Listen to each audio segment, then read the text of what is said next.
अगर आपको आपके कर्मों का अच्छा नतीजा चाहिए या आपको आपके लाइफ में कुछ बड़ा हासिल करना चाहते हो, तो फिर आप ये मत देखिए कि मेहनत करने का सही समय कौन सा है, या आप ये मत देखिए कि आपको भूख लग रही है या प्यास लग रही है, गर्मी लग रही है, सर्दी लग रही है।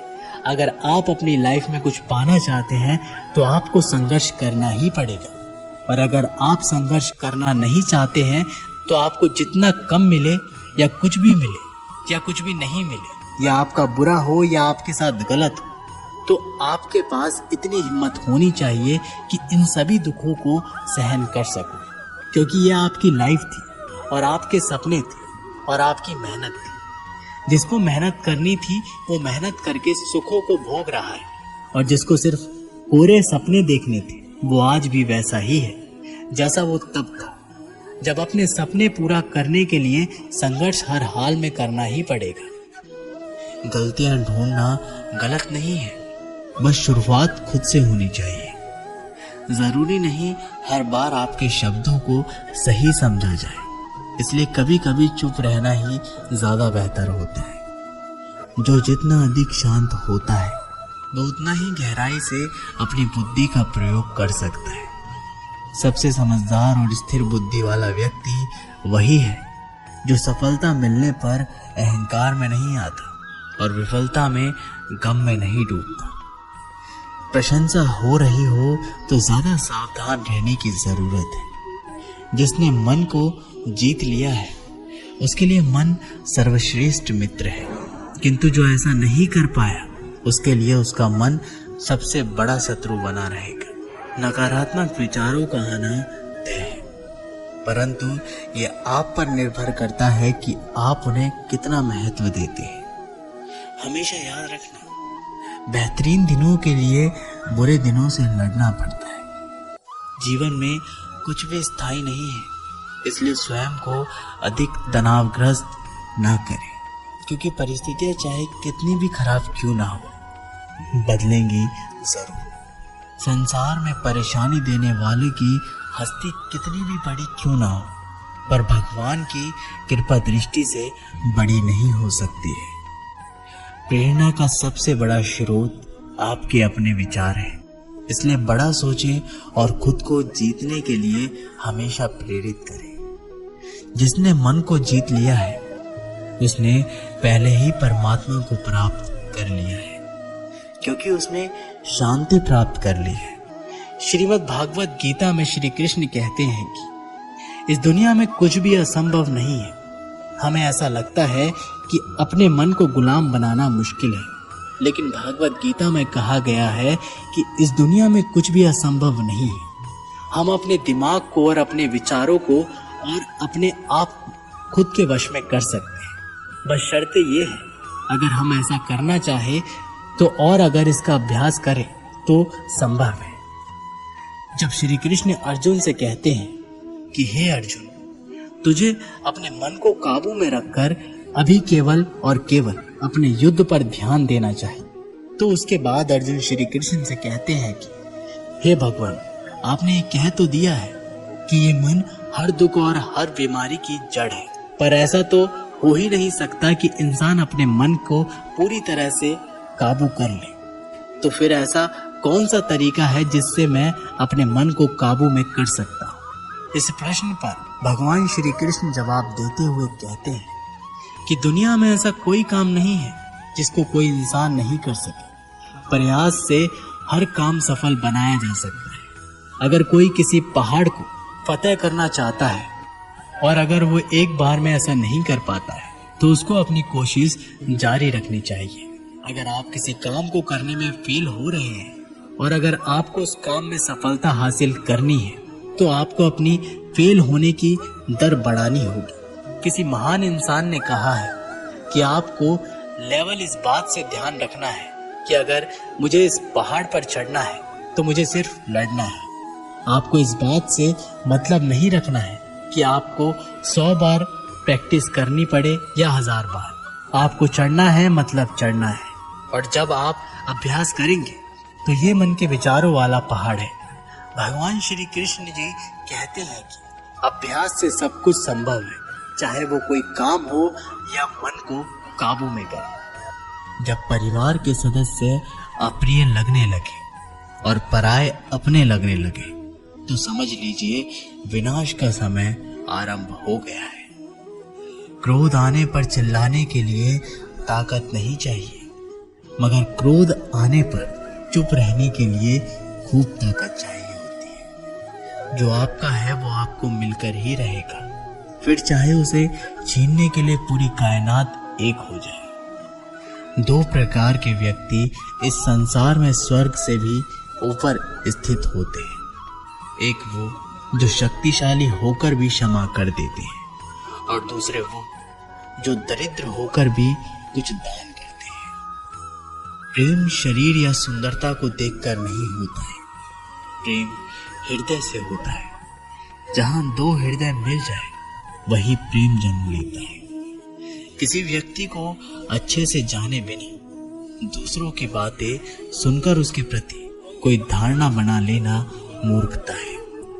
अगर साफ नियत से मांगा जाए तो ईश्वर नसीब से बढ़कर देता है। श्री कृष्ण कहते हैं कि आपकी लाइफ तब बदलती है जब आप अपने सोचने का तरीका बदल देते हैं, जब आप अलग तरीके से सोचते हैं और इन सब चीजों को देखते हैं जो आज आपके पास में है। केवल आपका खुद को देखने और अलग सोचने का तरीका ही आपको सबसे अलग बना सकता है। हम सब अपनी लाइफ में बहुत कुछ करना चाहते हैं। हम सब सपने देखते हैं कि मेरे पास करोड़ों रुपए हैं, मेरे पास एक शानदार कार होनी चाहिए, मेरे पास बहुत ज़्यादा प्रॉफिट वाले बिजनेस होने चाहिए। ऐसा सोचना कोई बुरा नहीं है, बल्कि अच्छी बात है, और हर किसी को सोचने का जन्म सिद्ध अधिकार होता है। अगर आप एक अच्छी कल्पना कर सकते हैं तो ये बहुत बड़ा सबूत है इस बात का कि आप अभी भी जिंदा हैं और अपनी जिंदगी को अच्छे से जी रहे हैं। आपको अपने बड़े बड़े सपनों के साथ ही अपना सोचने का तरीका भी बदलना होगा। अगर आपको वह सब हासिल करना है जिसको आज तक आप हासिल नहीं कर पाए हैं, तो आपको ऐसा कुछ करना पड़ेगा जो आज तक आप नहीं कर पाए। आप वही सोचते और करते रहोगे जो आज तक आप करते हुए आए हैं, तो आपको इस बार भी वही मिलेगा जैसा आपको आज तक मिलता आया है। कुछ अलग पाने के लिए कुछ अलग करना पड़ता है। अपने सोचने का अलग नज़रिया, आपको अपनी परिस्थितियों को देखने का अलग नज़रिया और अपने काम को करने का एक अलग यूनिक तरीका ही आपको एक यूनिक और महान इंसान बना सकता है। श्री कृष्ण ने बताया कि सच्चाई और अच्छाई को ना कभी हराया जा सकता है और ना कभी छुपाया जा सकता है। इसलिए सच कहने और अच्छे कर्मों को करने से कभी मत डरिए। सच्चाई और सूरज को ज्यादा देर तक छिपाया नहीं जा सकता है।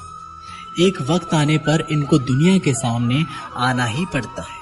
आप इनको सामने आने से नहीं रोक सकते। इसलिए अगर आज आप कोई ऐसा काम कर रहे हो जो गलत है और जिसमें झूठ है, तो आपको उस काम को तत्काल ही छोड़ देना चाहिए, क्योंकि किसी न किसी दिन आपको सच्चाई इस दुनिया के सामने जरूर आएगी। जब हम सब अपने जीवन में बहुत सारे झूठ हर रोज बोलते हैं, किसी के आरोप के बचने के लिए या फिर अपना फायदा देखने के लिए झूठ बोलना पड़ता है। भगवत गीता में ये भी कहा गया है कि अगर आप कोई भी ऐसा सच बोलते हैं जिससे किसी मासूम के साथ अन्याय होता है, तो वह बोला गया सच अच्छा नहीं होता है। और अगर आप ऐसा असत्य बोलते हो जिससे किसी का भला होता है पर किसी का नुकसान भी नहीं होता है, तो वो बोला गया असत्य भी बुरा नहीं होता है। इसमें महत्वपूर्ण बात यह है कि किसी के साथ अन्याय नहीं होना चाहिए। दोस्तों, इस सत्य और असत्य और असत्य सत्य को समझना बहुत ही बारीकी का काम है। इसलिए अपने विवेक से 2 बार सोच के उसके बाद ही निर्णय लें कि आपको बोलना चाहिए और क्या नहीं बोलना चाहिए। श्री कृष्ण ने कहा है कि कुछ पाने के लिए संघर्ष करना अनिवार्य है। दोस्तों, अगर आप अपने जीवन में कुछ भी पाना चाहते हैं तो आपको उसके लिए संघर्ष करना ही पड़ेगा। और अगर आप संघर्ष नहीं करना चाहते हैं तो आपको इस बात का दुख नहीं होना चाहिए कि आपको वह सब हासिल नहीं हुआ जो आप हासिल करना चाहते थे। जब भी विनाश होने का प्रारंभ होता है, शुरुआत वाणी के संयम खोने से होती है। जीवन में सब कुछ खत्म होने जैसा कुछ भी नहीं होता। हमेशा एक नई शुरुआत हमारा इंतजार कर रही होती है। जीवन में यदि खुश रहना है तो अधिक ध्यान उस चीज पर दे जो आपके पास है, उस पर नहीं जो दूसरों के पास है। उस दिन हमारी सारी परेशानियां खत्म हो जाएगी, जिस दिन हमें यकीन हो जाएगा कि हमारा सारा काम ईश्वर की मर्जी से होता है। श्री कृष्ण कहते हैं कि प्रत्येक व्यक्ति इस भौतिक शारीरिक रूपी रथ पर आरूढ़ है और बुद्धि इसका सारथी है, मन इसका लगाम है तथा इंद्रियां घोड़े हैं। इस प्रकार मन तथा इंद्रियों की संगति से यह आत्मा सुख या दुख भोगती है। मृत्यु के समय जीव द्वारा विकसित की गई चेतना उसे दूसरे शरीर में ले जाती है। कौन क्या कर रहा है, कैसे कर रहा है और क्यों कर रहा है, इन सब से आप जितना दूर रहेंगे उतना ही आप खुश रहेंगे। अहंकार, घमंड, क्रोध और निष्ठुरता या ज्ञान से उत्पन्न हुई असुरी प्रकृति के लोगों के गुण हैं। इनका त्याग करना ही हमें अच्छा इंसान बनाता है। मोह उसी का करो जिस पर आपका अधिकार है। जिस पर आपका अधिकार ही नहीं है उसका मोह भी नहीं करना चाहिए। विषय वस्तुओं के बारे में सोचते रहने से मनुष्य को उनसे आसक्ति हो जाती है। इससे उनके कामना यानी इच्छा पैदा होती है और कामनाओं के विघ्न आने से क्रोध की उत्पत्ति होती है। दोस्तों, भागवत गीता में श्री कृष्ण ने यह भी कहा है, जैसा आप सोचते हो वैसा आप बन जाते हो। आज आप अपने जीवन में जो कुछ भी हो वो केवल और केवल आपकी सोच की वजह से हो। आज कोई भी इंसान अगर किसी लेवल पर है, चाहे वो लेवल ऊपर हो या नीचे, वो सिर्फ उस इंसान की सोच की वजह से है। अगर एक भिखारी भी अमीर बनना चाहे तो वो अमीर बन सकता है और दुनिया के कोई भी ऐसी ताकत नहीं है कि उसे अमीर बनने से रोक सके। और अगर एक अमीर इंसान बर्बाद होना चाहता है तो वो अपनी सोच से बर्बाद हो सकता है। अगर कोई क्रिकेट का भगवान है तो वो उसकी सोच की वजह से है, क्योंकि जैसा आप सोचते हैं ठीक वैसे ही आप बन जाते हैं। अगर आपने किसी मंजिल को जीत लिया है तो उसको जीतना मात्र एक औपचारिकता रह जाती है। श्री कृष्ण भागवत गीता में कहते हैं कि कोई भी काम अच्छा या बुरा सिर्फ उस काम को करने के पीछे के इरादे से निश्चित होता है। दोस्तों, कोई भी काम अच्छा और बुरा वो केवल एक वजह से बनता है और वो है उस काम को करने के पीछे आपका इरादा कैसा है। आप उस काम को करना क्यों चाहते हैं? क्या आप उस काम को इसलिए कर रहे हैं क्योंकि जिससे आपका कोई स्वार्थ पूरा हो, या आप इसलिए काम कर रहे हैं कि किसी का भला हो जाए? काम भले ही एक हो, लेकिन उसका नतीजा इस बात पर निर्भर करता है कि आपका उद्देश्य सही है या बुरा है। महाभारत के युद्ध में पांडव भी युद्ध कर रहे थे और कौरव भी युद्ध कर रहे थे, लेकिन दोनों के उद्देश्य बिल्कुल विपरीत थे। पांडव अपने धर्म के लिए युद्ध कर रहे थे और कौरव अधर्म के लिए युद्ध कर रहे थे। दोनों एक ही मैदान में थे और दोनों ही अपनी पूरी ताकत के साथ एक दूसरे से लड़ रहे थे, लेकिन दोनों का काम एक होने के बाद भी और मेहनत भी एक होने के बाद भी कौरव हार गए और पांडव जीत गए। इसके पीछे का कारण एक ही था और वो है उनका काम को करने के पीछे का इरादा अलग अलग था। एक का इरादा सही था और एक का इरादा गलत था। विपत्ति में धैर्य, वैभव में दया और संकट में सहनशीलता ही सर्वश्रेष्ठ व्यक्तियों के लक्षण है। जो व्यक्ति स्पष्ट और सीधी बात करता है उसकी वाणी कठोर जरूर होती है, लेकिन वह कभी किसी के साथ छल नहीं करता। जो अच्छा लगे उसे ग्रहण करो और जो बुरा लगे उसका त्याग करो, फिर चाहे वे विचार हो, कर्म हो या मनुष्य। भागवत गीता में कहा गया है, हमें सिर्फ कर्म करने का अधिकार है, फल के बारे में ना सोचें। आपको काम करने की तो छूट है, लेकिन अपने आप के उस काम में होने वाली जीत और हार में खुद को बांध करके नहीं रखना चाहिए। ये एकमात्र ऐसी चीज है जो अगर इंसान समझ ले तो उसके 100% दुख समाप्त हो सकते हैं और वो बिना किसी परेशानी के मेहनत कर सकता है। ऐसी कोई मंजिल नहीं रह जाएगी इस दुनिया में जिसको वो हासिल ना कर सके। सबसे शानदार बात ये होगी कि बहुत कुछ हासिल करने के बाद भी उसको कभी घमंड नहीं होगा। आपका कभी भी किसी काम को करने का उद्देश्य ये नहीं होना चाहिए कि अगर इस काम को मैं अगर कर लूँगा तो मुझे ये फल प्राप्त हो जाएगा। अक्सर होता है कि हम मेहनत तो बहुत कर लेते हैं, लेकिन उस मेहनत से ज़्यादा हमारे मन में इच्छा होती है। हम हर वक्त ये सोचते रहते हैं कि मैं इतनी मेहनत तो कर रहा हूँ तो मुझे सफलता क्यों नहीं मिलेगी। मुझे तो सफलता तो मिलनी ही चाहिए क्योंकि मैं सफलता को डिजर्व करता हूँ। और हमारी एक्सपेक्टेशन इतनी हो जाती है जितनी हमारी मेहनत होनी चाहिए। लेकिन अगर आप सफल नहीं हो पाते तो आपको एक बात ज़रूर याद रखनी चाहिए कि अगर आप इस काम में सफल नहीं हुए तो कोई और इंसान तो इस काम में ज़रूर सफल हुआ होगा क्योंकि उसने आपसे ज़्यादा मेहनत की हो। लेकिन वो सफलता उसको ना मिलकर आपको मिल जाती है तो उसके साथ में कहीं ना कहीं अन्याय हो जाता है क्योंकि उसने आपसे ज़्यादा मेहनत की हुई है और उसके कर्म भी आपसे ज़्यादा संघर्षशील रहे हैं। जिस दिन आपका कर्म ज़्यादा संघर्षशील बन जाएगा तो उस दिन सफलता आपकी भी हो जाएगी, इसमें कोई डाउट नहीं है। लेकिन भागवत गीता में श्री कृष्ण कहते हैं कि हे अर्जुन, तू चाहे ये लड़ाई जीते या हारे, तू आएगा तो मेरे पास ही। ना तो ये है कि तू जीत करके कहीं और चला जाएगा और ना ही ये है कि तू हार करके कहीं और चला जाएगा। जैसे सब पहले था वैसा ही बाद में होगा। इसलिए तू उठ और युद्ध के परिणाम के बारे में सोचे बिना ये समझकर लड़ाई कर कि ये लड़ाई तुम नहीं बल्कि ये यानी स्वयं श्री कृष्ण कर रहे हैं। और फिर जो भी परिणाम आए इस लड़ाई का, अर्जुन को केवल लड़ाई को लड़नी थी और वो लड़ा और श्री कृष्ण का काम परिणाम देना था और उन्होंने वो दिया भी। श्री कृष्ण जी ने कहा है कि हे अर्जुन, तू तो उस काम को करने का सिर्फ एक जरिया था। तू तो केवल उस काम को करने के लिए एक छोटी सी वजह है, पर वास्तव में तो मैं ही उस काम को कर रहा हूँ। इसका मतलब ये है कि आपको सिर्फ अपनी मेहनत पर ध्यान देना है। कोई आपको हराने वाला कहे, आपका काम है सिर्फ काम करना है, ना कि फल के बारे में सोचते रहना है। इस दुनिया में कुछ भी अच्छा या बुरा बिना किसी कारण के नहीं होता है।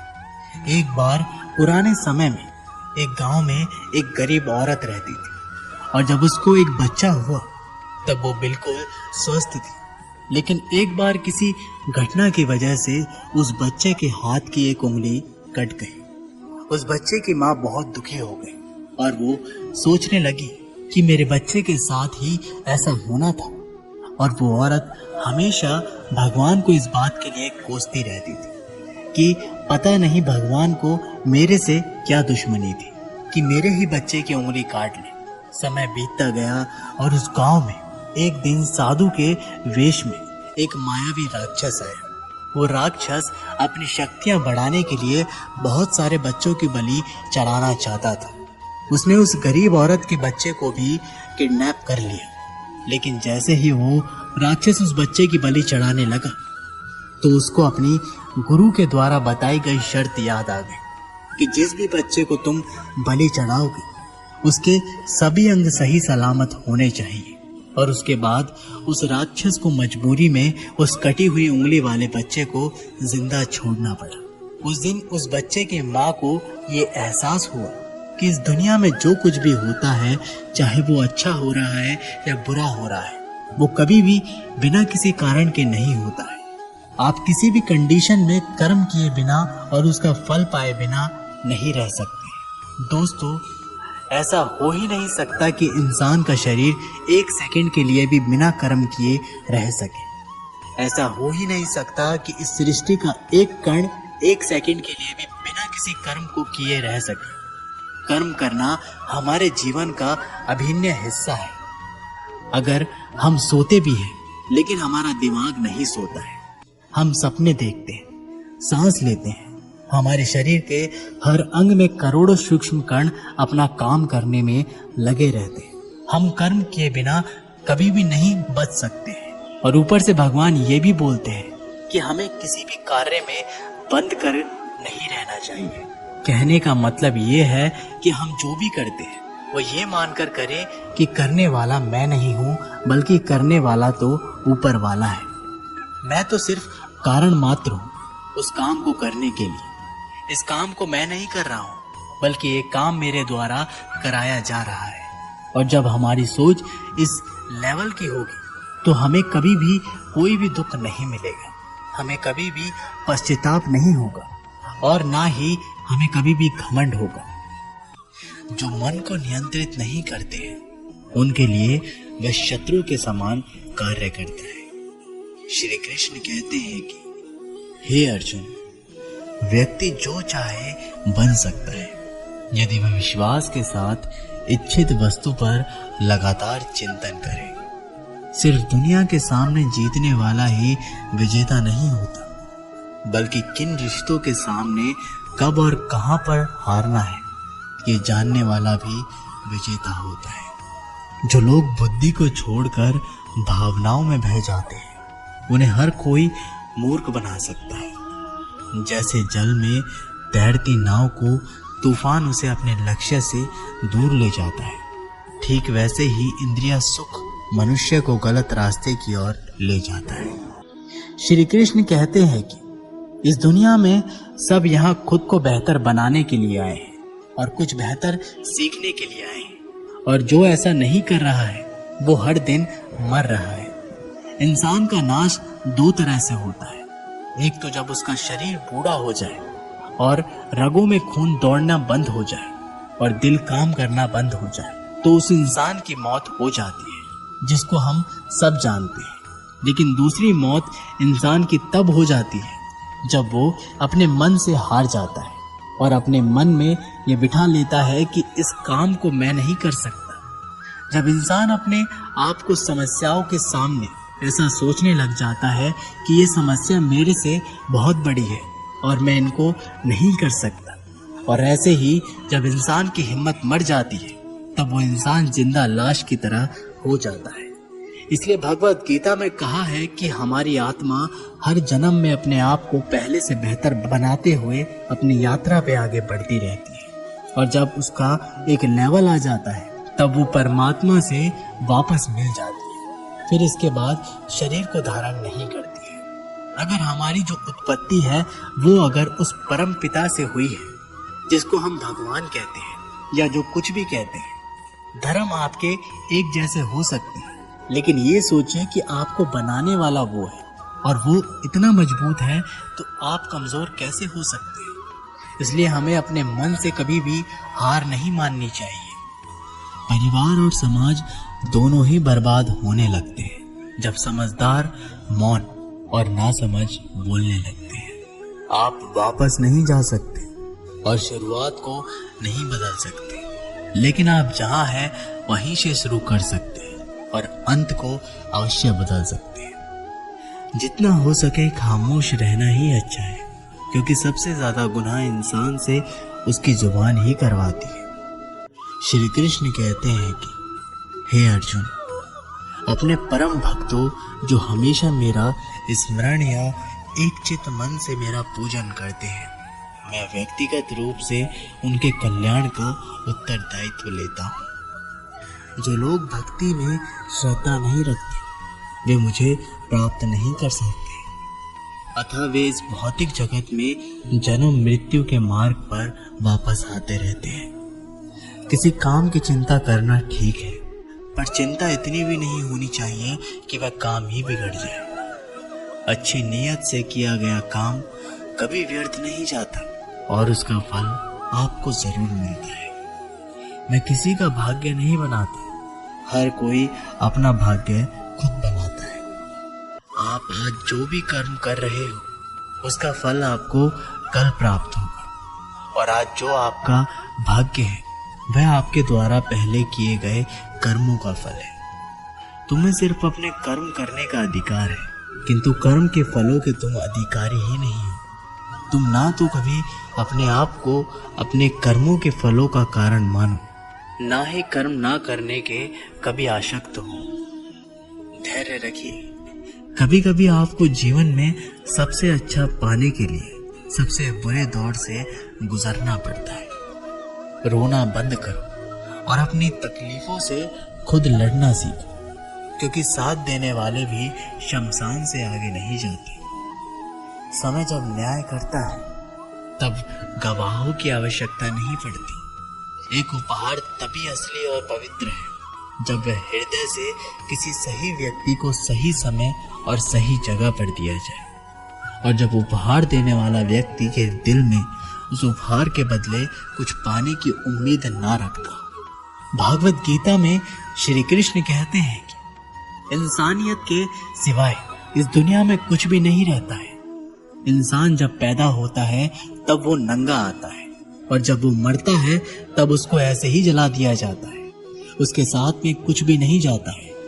जिंदगी में आपको जो कुछ भी यहाँ आने पर मिला है वो आपके आने से पहले किसी और का था, और जब आप यहाँ से चले जाओगे तो वो सब किसी और का हो जाएगा। जो पैसा आज आपके पास है, जो नाम आज आपके पास है, और जिस पोजीशन पर आज आप हैं, उस पोजीशन पर आपसे पहले कोई और था। आज भले ही आप हो, लेकिन कल कोई और आपसे वो जगह छीन लेगा। दोस्तों, यही सृष्टि का नियम है, और ये भागवत गीता की वो सबसे बड़ी सीख है जो हर एक पृथ्वीवासी को समझनी चाहिए। तो अगर बदलाव ही इस दुनिया का नियम है, तो ऐसी कौन सी चीज है जो हमेशा रहती है? कोई तो ऐसी चीज जरूर होगी जो हमारे मरने के बाद भी इस दुनिया में रहेगी, और वो चीज है इंसानियत। दोस्तों, सबसे पहले आप एक अच्छा इंसान बनिए, और हर एक मनुष्य पर परमात्मा का अंश है, और हमारे सीधे तार उस परमात्मा से जुड़े हुए हैं, जो हमारी आत्मा कभी भी गलत नहीं हो सकती है। पर हम शरीर के सुखों के लिए गलत कर्मों को करने में लग जाते हैं, और उनका नतीजा भी गलत होता है। आज हमारे पास जो कुछ भी है, चाहे हमारा प्यार हो या कोई रिश्ता हो, या पैसा हो या नाम हो, वो सब हमने एक ना एक दिन जरूर छीना जाएगा या दूर चला जाएगा। और दोस्तों, यही सृष्टि का नियम है कि जो कल किसी और का था वो आज आपका है, लेकिन जो आज आपका है वो आने वाले दिनों के बाद किसी और का हो जाएगा।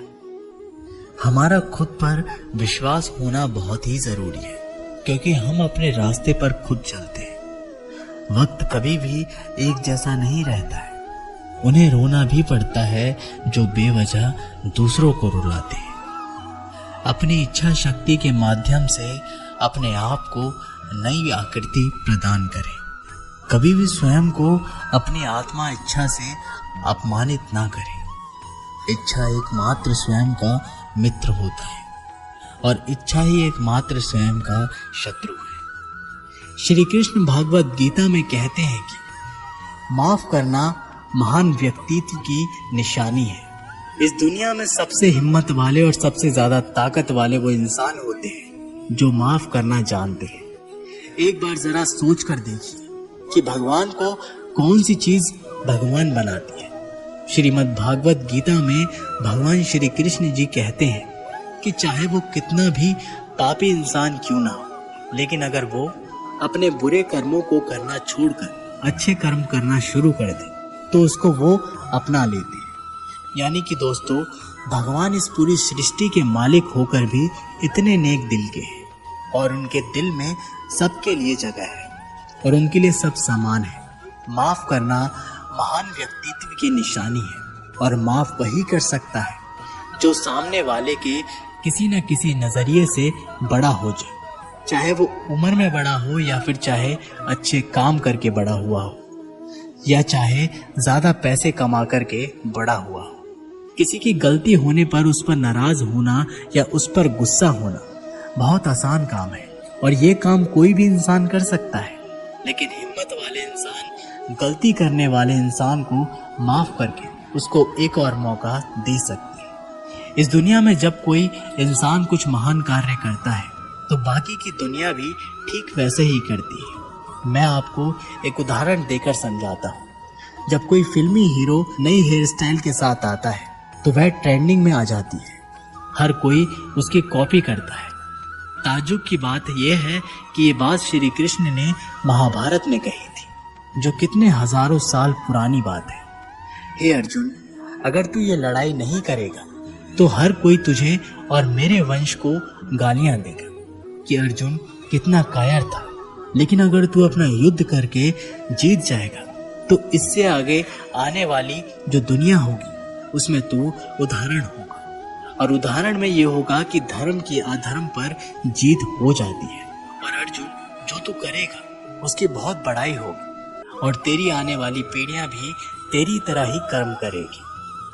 भगवान श्री कृष्ण के वाक्य में एक और गहरा अर्थ छुपा हुआ था, और वो है कि अगर आप अपने जीवन में किसी ऐसे लेवल पर हो जिस लेवल पर आना किसी सामान्य इंसान के लिए आसान बात नहीं होती है, तो आपको अपनी हाई पोजीशन से इस दुनिया में ऐसे उदाहरण सेट करने चाहिए जिनसे सब लोगों की भलाई हो और सबको एक सही रास्ता दिखे। श्री कृष्ण कहते हैं कि खुद को कमजोर कभी नहीं समझना चाहिए। अगर आप गिरते हो तो उठने का प्रयास करो, लड़ो पूरी निष्ठा से, अपना कर्तव्य कर्म निभाओ, बाकी सब कुछ मुझ पर छोड़ दो। हो सकता है हर दिन अच्छा ना हो, लेकिन हर दिन में कुछ अच्छा जरूर होता है। सही कर्म वह नहीं है जिसके परिणाम हमेशा सही हो, अभी तो सही कर्म वो है जिसका उद्देश्य कभी गलत ना हो। पूर्णता के साथ किसी और के जीवन की नकल करके जीने की तुलना में अपने आप को पहचान कर अपूर्ण रूप से जीना बेहतर है। जब भविष्य धुंधला पड़ने लग जाता है तब आपको अपने वर्तमान में ध्यान केंद्रित करने की आवश्यकता है। कोशिश कर, हल निकलेगा, आज नहीं तो कल निकलेगा। जीवन की सबसे बड़ी गलती वही होती है जिस गलती से हम कुछ सीख नहीं पाते। जब हमारा दिमाग यानी कि मन कमजोर होता है तो परिस्थितियां सामान्य बन जाती है, और जब मन स्थिर होता है तब परिस्थितियां चुनौती बन जाती है। जब हमारा मन मजबूत होता है तो परिस्थितियां अवसर बन जाती है। मनुष्य की मानवता उसी वक्त नष्ट हो जाती है जब उसे दूसरों के दुख पर हंसी आने लगती है। श्री कृष्ण कहते हैं कि हे भरतवंशी, शरीर में रहने वाले का वध कभी भी नहीं किया जा सकता, तथा तुम्हें किसी भी जीव के लिए शोक करने की आवश्यकता नहीं है। समय यही सिखाता है कि जिंदगी किसी का इंतजार नहीं करती और ना ही किसी के लिए रुक सकती है। मनुष्य को अपने कर्मों के संभावित परिणामों से प्राप्त होने वाली विजय या पराजय, लाभ या हानि, प्रसन्नता या दुख इत्यादि के बारे में सोचकर चिंता से ग्रसित नहीं होना चाहिए। जब उम्मीदें टूटने लगे, कोई रास्ता दिखाई ना दे, तो एक बार भगवत गीता की शरण जरूर ले लेना। यदि आप अपनी गलतियों से कुछ सीखते हैं तो गलतियां सीढ़ियां हैं, और नहीं सीखते तो गलतियां सागर है। निर्णय आपका है, चढ़ना है या डूबना है। समस्या इतनी ताकतवर नहीं होती जितना कि हम उन्हें मान लेते हैं। कभी सुना है कि अंधेरे ने सुबह होने ही नहीं दिए। एक समय की बात है, एक राज्य में एक राजा और गूंगे फकीर में गहरी मित्रता थी। राजा फकीर से अपने दिल की हर बात कहता और फकीर मुस्कुराते हुए सुनता। राजा को उसका साथ इतना भाने लगा कि उसने उसके रहने की व्यवस्था अपने महल में ही करवा दी थी। फकीर राजा के साथ महल में ही रहने लगा। समय गुजरता गया और राजा का उसके प्रति प्रेम बढ़ता गया। एक दिन राजा अपने काफिले के साथ राज्य भ्रमण पर निकला। फकीर भी उसके साथ था। शाम को वे राजा के अंतिम छोर के गांव की स्थिति जानकर वापस लौट रहे थे। रास्ते में घना जंगल पड़ा। राजा का काफिला रास्ता भटक गया। राजा ने अपने सारे सैनिकों को रास्ता ढूंढने के लिए चारों दिशाओं में भेज दिया और खुद फकीर के साथ एक पेड़ के नीचे सुस्ताने लगा। उसी पेड़ पर एक फल लगा हुआ था। राजा और फकीर दोनों भूखे थे। राजा ने पेड़ पर चढ़कर फल तोड़ लिया और उसके 6 टुकड़े कर दिए। 3 अपने लिए और 3 फकीर के लिए। अपनी आदत के अनुसार उसने पहला टुकड़ा फकीर को दिया। फकीर फल खाकर मुस्कुराया और अपना हाथ आगे बढ़ा दिया। राजा ने दूसरा टुकड़ा भी फकीर को दिया। फकीर फल खाकर मुस्कुराया और फिर से अपना हाथ आगे बढ़ा दिया। राजा ने उसको तीसरा टुकड़ा भी दे दिया। एक एक करके फकीर 5 टुकड़े खा गया और छठवें के लिए भी हाथ आगे बढ़ा दिया। ये देख राजा को बड़ा क्रोध आया। वह बोला, ये मेरा तुम्हारे प्रति प्रेम है कि मैं तुम्हें अपने महल में अपने साथ रखता हूँ, हर सुख सुविधा तुम्हें मुहैया करवाता हूँ, पर आज मुझे पता चल गया है कि तुम्हारे दिल में मेरे लिए जरा भी प्रेम नहीं है। भूखा मैं भी हूँ, किंतु तुम इतने स्वार्थी हो कि सारा फल खुद खा जाना चाहते हो। तुम्हारी असलियत मैं जान गया। आज से हमारी दोस्ती खत्म। अभी इसी वक्त मेरी नजरों से दूर चले जाओ। ये सुनकर फकीर वहां से चला गया। फकीर के जाने के बाद राजा फल का आखिरी टुकड़ा खाने लगा, लेकिन फल को चबाते ही उसने फल थूक दिया। फल इतना कड़वा था कि उसे खाया ही नहीं जा सकता था। राजा को समझ में आ गया कि फकीर क्यों सारे टुकड़े मांगकर खा जाना चाहता था, और क्योंकि फकीर राजा से बहुत प्रेम करता था। राजा की दी हर चीज को वह खुशी खुशी स्वीकार करता था और सदा मुस्कुराते रहता था।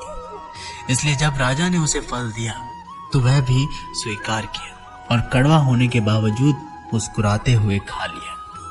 वह सारे टुकड़े इसलिए मांगकर खा जाना चाहता था ताकि राजा को उस बात का पता ना चल सके कि वह उसे कड़वा फल खिला रहा है। जब राजा के दिए मीठे फल उसने खुशी खुशी खाए थे तो कड़वा क्यों ना खाता।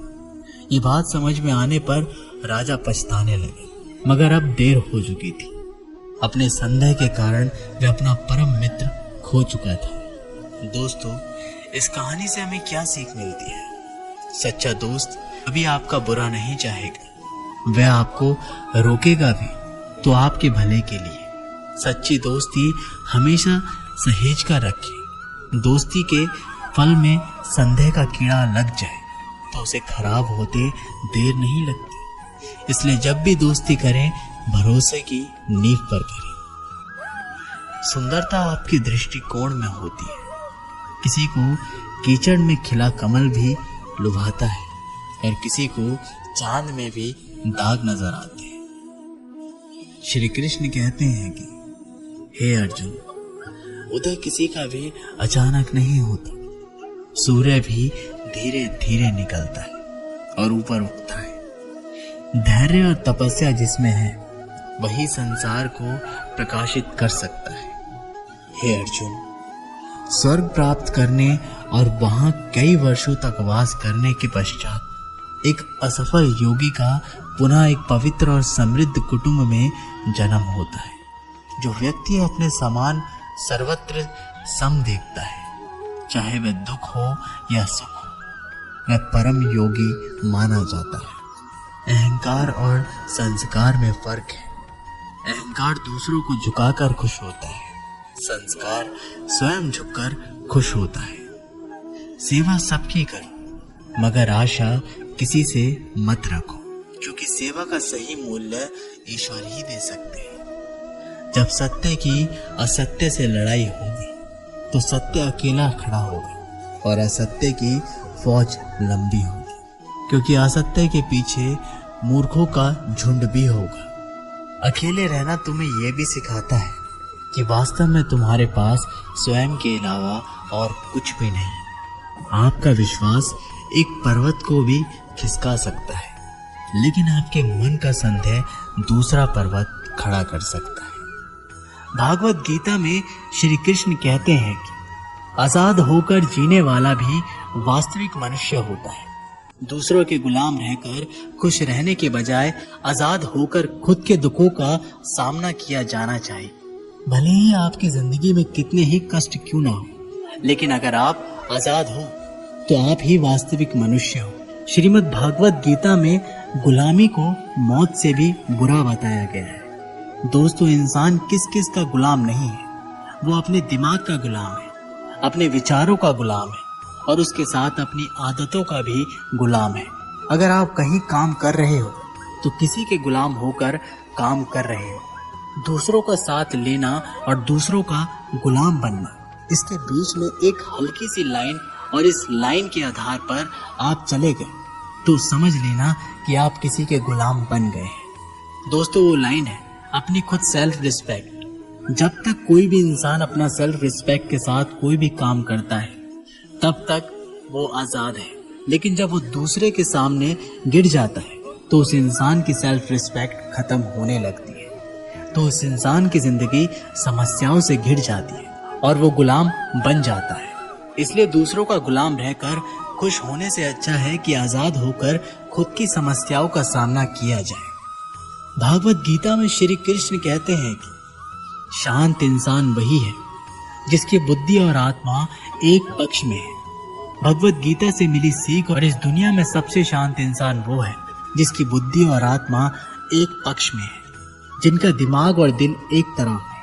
वो इंसान कभी भी खुश नहीं रह सकता है, जिसके विचारों में बहुत सारी इच्छाएं होती हैं, और जब इच्छाएं पूरी नहीं हो जाती हैं तब उस इंसान के अंदर क्रोध पैदा होने लग जाता है कि मेरा ये काम क्यों नहीं हो पा रहा है। अगर आप अपने आप को काबू में करके वो कर पाते हैं जो आप करना चाहते हैं और जो वास्तव में सही है, और वो आपको संतुष्टि देता है, और जो कि आपको वास्तव में करना चाहिए, तो आपको खुश रहने से कोई भी नहीं रोक सकता है। हमारे मन का अशांत रहने का सबसे बड़ा कारण यही है कि हम बहुत सारी इच्छाओं की पूरी होने की शर्त पर अपनी खुशियों को एक कोने पर बांध कर रख देते हैं, जबकि खुशी एक मानसिक अवस्था होती है। इसलिए कहा जाता है कि जो आपका मन करे वो कीजिए। अगर आपका मन करता है कि खुले आसमान में उड़ान भरूं, तो आप उड़ान भरिए, और उसके साथ ही अपने विचारों को दिल से सहमत रखिए। दोस्तों, ये वीडियो यहीं पर समाप्त होती है। मिलते हैं एक नई वीडियो के माध्यम से, तब तक के लिए अपना ख्याल रखिएगा।